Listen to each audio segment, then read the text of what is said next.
effective meetings is a critical part. I think it's probably at the very core, at the very heart of being a great manager and a great leader. And yet we depend so much on them that if we don't get a handle of this, meetings are going to be to your advantage or they're going to be a detriment. This workshop is to show how to make them tremendously effective. Meetings have fallen by the wayside. They're now regarded to be that ineffective that it's like, no, you know what? We don't need meetings. That's now a very common theme out there. We don't need meetings. We have to be able to communicate better without having meetings. But also, we need to stop wasting our time now in unproductive email threads that are just killing our time. I'll show you the balance between effective meetings and ineffective emails, and effective emails and ineffective meetings, because there's a correlation there. At the very core, it's about having good communication, whether it happens in a meeting, whether it happens in an email, whether it happens in a hallway conversation, whether it happens one-on-one, whether it's an official meeting, a formal meeting, whether it's a group with one, a group with many. If we are not good at communicating the objectives and goals of the company down to the middle team,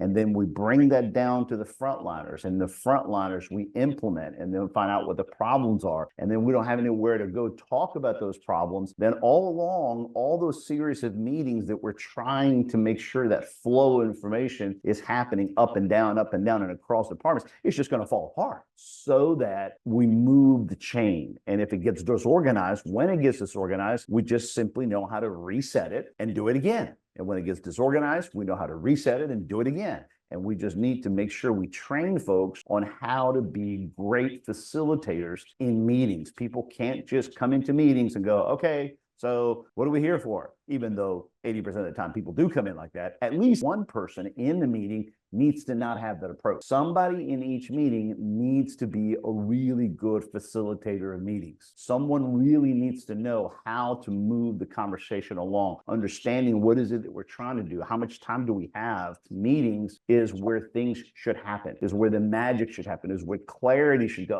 Okay, all right, so are we on the same page? Okay, good. So what did we decide? Did we decide to do it? Did we decide to come back and talk about it? Did we decide to research some more on it? Did we decide to table it? Did we decide that we're going to extend this for another 10, 15 minutes? All right, so are we on the same page? Okay, good. So you're going to do this, you're going to do this. All right, I'm going to do this. We're going to do this. All right, good. All right, everybody good? All right, you get the notes here in a few minutes. Everybody go, boom, and implement everything we just decided. Now, see, that's a good meeting. That's what we want. That's what we all want. But it falls apart because it's very difficult to do, because everybody comes into meetings with different agendas, with different approaches, different styles. And we don't set enough guidelines and enough rules in the meetings. A good manager has to be a good facilitator of meetings. A good leader has to be a good facilitator of leaders. And if you want to develop your next leader within your team, you have to train that person or those two individuals within your team on how to run good meetings when you're not there, so that you can actually leave meetings and have the confidence that others can have a productive meeting when you're not there. Because if you're not able to delegate to others the facilitating of meetings, then that means you're stuck in everything. And as a leader, you can't grow. You can't grow to the next level, whatever the next level is. Because if you can't develop your people to have meetings without you, then you can't take a vacation. You can't rest. You have to constantly be looking over your shoulder. You always have to make sure that someone's churning the butter. There's no one really greasing the wheel. There's no one priming the pump. And so facilitating of meetings is core. It's at the heart of great leadership. It's going back to email. A lot of email communication, that's where I struggle and want to try to get better at,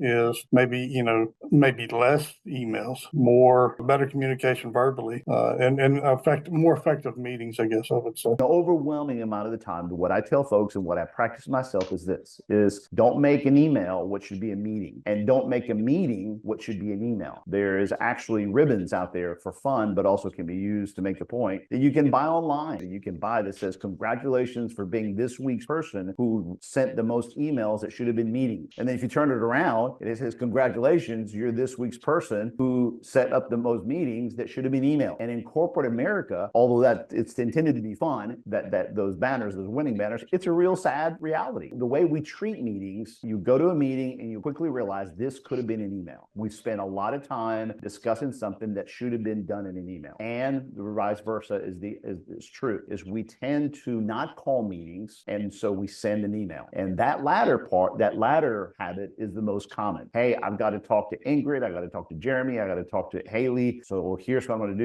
do. I'm going to shoot an email and I'm going to send you all an email with the key points and the key issues of what I want to drive. And I want you guys to read this and give me your feedback. See, you've used email to generate what should have been a meeting. And you're hoping that people read it. And by and large, we all know from experience, that doesn't work. People don't read emails. And by the time you get to the conversation, everyone's coming at it from a different perspective. Why? Because nobody really read the email and no one's sticking to the fact that I just sent you items and I want to discuss these. And by the time we talk to them, we can't stay on task. Don't send an email when what you should really do is just simply set a quick agenda. And I'll show you the difference between setting a quick agenda to a meeting, but call the meeting. Don't try to have the discussion over email. What if the person that you are meeting with isn't leading an effective meeting? Or if, let's say, for instance, you're called upon for to join a meeting and the person who's leading the meeting isn't being effective in what they're communicating or how they're running the meeting? Man, that's a good question. Gosh, yeah, that's where you get held hostage, huh? Yeah. So the question is, when do you do that? At what point do you do it? At the 5-minute marker, at the 10-minute marker, at the end of the meeting, right? Because again, time is time. So the rule of thumb there, early up in the conversation, you have to say something. I learned that in 2004, 2005, when a CAO of a very large insurance company that I was working with, we got called into a meeting by marketing. We all had a little chit chat, 3-4 minutes of how you doing? How's everybody doing? How's everybody's weekend? No problem. All right, let's get started. And yeah, within 5 minutes, it was obvious this meeting is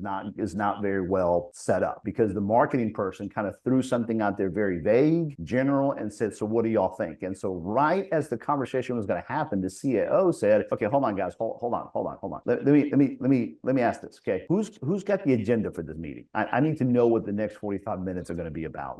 I don't think I understood what you said, and we're about to get into a conversation that I'm not sure. It became obvious within the next 5 minutes, 7 minutes, that we weren't all really clear. We were all trying to figure it out. And so he said, look, guys, I'm sorry, but this is not a meeting. Okay, Holly, this seems to be that you and Maurice need to sort out some issues and get clarity and then call the rest of us. And I don't want you guys to call a meeting without me. I want to be in the next one. I need you guys to have good meetings. This is not going to be a good meeting. I'm out of this. You need to cancel this meeting. Don't have this meeting again unless you guys set up an agenda. Send it to me first. Let me know what the meeting is going to be about, and then we'll tackle it from there. Well, I went and talked with him, and I said, man, I appreciate you doing that. And he's the first person to tell me, Maurice, you need to do that regardless of where you are in the totem pole. Those 45 minutes are your responsibility. And if you're going to sit in a meeting and it turns out to be a bad meeting and you didn't say anything, you participated in that meeting. So don't be participatory to wasting your own time when you could just call and say, hey guys, I'm not clear on what, and then you call it. And I did. I started basically at my fourth, I was 4 levels below him. I realized, okay, every meeting I'm going to go to, whether mine or everybody else's, I'm just going to make sure that we're going to be on the same page. We're going to be clear as to what this meeting is about. All right.